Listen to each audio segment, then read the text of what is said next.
Every story has a beginning, and to appreciate Het Eilandje's untold tales, we first need to trace its origins and understand how this area came to be. Before the 16th century, Het Eilandje was part of Antwerp's riverfront, a marshy and flood-prone area shaped by the Scheldt River. It was a natural landscape that would soon give way to the district's transformation into an island.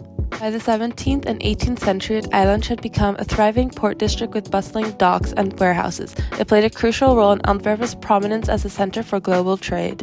The Industrial Revolution brought significant growth to the area. New docks like Willemdok were built, solidifying its role as a hub of industrial activity and trade.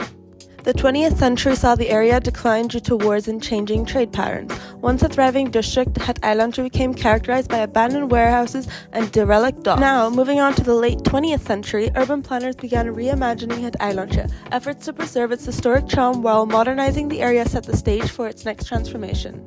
And now, the 21st century marked a new chapter for Het Eilandje. The opening of the Maasmuseum in 2011 symbolized its revival, turning the district into a cultural hotspot with a blend of historic and contemporary attractions. The Maasmuseum is one of the most iconic buildings in Antwerp, located on the waterfront of Het Eilandje. Designed by a famous architect, Willem-Jan Neutelings, it was completed and opened in 2011. The building is now renowned for its modern design and its dramatic use of red sandstone. It serves as both a museum and an iconic landmark in the city's waterfront development. Next, we have the Zaha Hadidplein. The Zaha Hadidplein is a plaza designed by the renowned architect Zaha Hadid, located near the waterfront. The square is part of the larger redevelopment of Het Eilandje area, which includes various contemporary architectural projects. The square itself was once completed in 2016 and is recognized for its curvaceous futuristic design, characteristics of Hadid's work. Now for Cottendijk Dock, a historic dock in the heart of Antwerp's Het Eilandjes district. Built in the 19th century, it played a crucial role in the city's maritime trade and industrial growth. Today, the dock stands as a symbol of the area's transformation, blending its rich history with modern urban development. The Loodsgebouw is another historic building, located on the waterfront, built in the early 20th century as a warehouse for the shipping industry.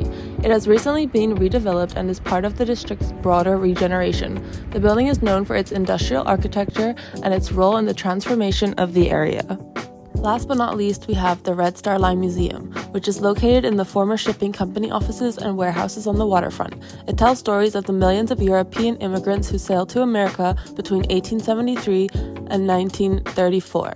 The museum was officially opened in 2013 after extensive renovation of the historic buildings, which date back to the late 19th century. Now that you've learned about the history and main attractions of Het Eilandje, it's time to uncover its untold stories. We set out to interview locals and visitors to reveal the hidden narratives that make this district so unique. The responses we received during these interviews left a lasting impression, shedding light on the deeper connections people have with the area.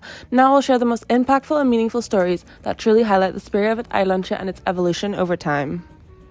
Tanya, a Red Star Line Museum employee, shared insights on its Eilandje's shift from an industrial hub to an upscale district. While landmarks like the Maasmuseum have boosted tourism, she raised concerns about rising costs and exclusivity.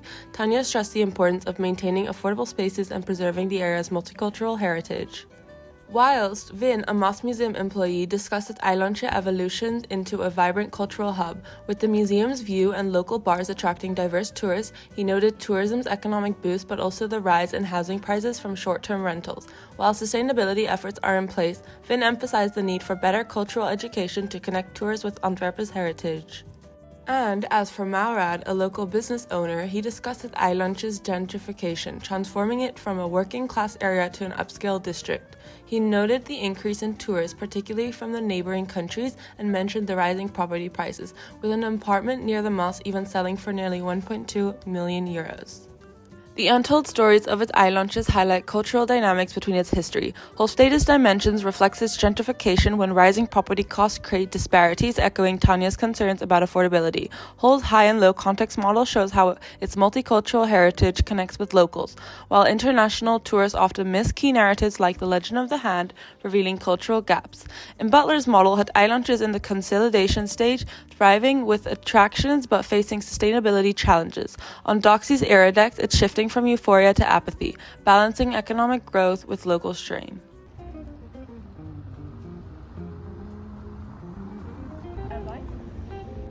It doesn't feel like it has a really big identity with the people that live here, so I think you will lose nothing by adding more tourism here.